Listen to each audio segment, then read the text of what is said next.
Doctor గారు నేను చాలా ఆలోచిస్తానండి. అదేనండి ఓవర్ థింకింగ్ బాగా చేస్తుంటాను. అసలు ఆలోచించడం గురించి కూడా ఆలోచిస్తాను. ఈ ఆలోచన కరెక్టేనా కాదా అని కూడా ఆలోచిస్తున్నాను.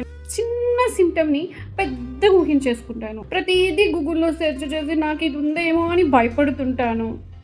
ఇంకా చెప్పాలంటే డాక్టర్ చెప్పినా కూడా డౌట్ పడుతుంటాను డాక్టర్ గారు. ఇంతకీ గూగుల్ నా సింప్టమ్స్ అన్నిటిని చూసి నాకు డిసీజ్ చెప్పేసింది డాక్టర్ గారు. దానిని ఏమో చెప్పింది డాక్టర్ గారు. హైపో హైపో హైపో గుర్తే రాదు.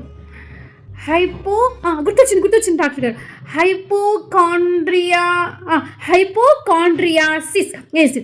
ఇదే డాక్టర్ గారు. నేను ఇప్పుడు మీకు 800 కన్సల్టేషన్ ఫీజు కట్టి ఎందుకు వచ్చింది చెప్పాలా డాక్టర్ గారు?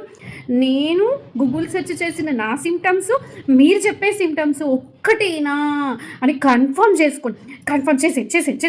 చేసి నాకు ఇప్పుడు మెడిసిన్ రాసియండి. ఇంకెప్పుడు నేను ఓవర్ థింకింగ్ చెయ్యొద్దు డాక్టర్ గారు. ఇది ఫైనల్ అంతే.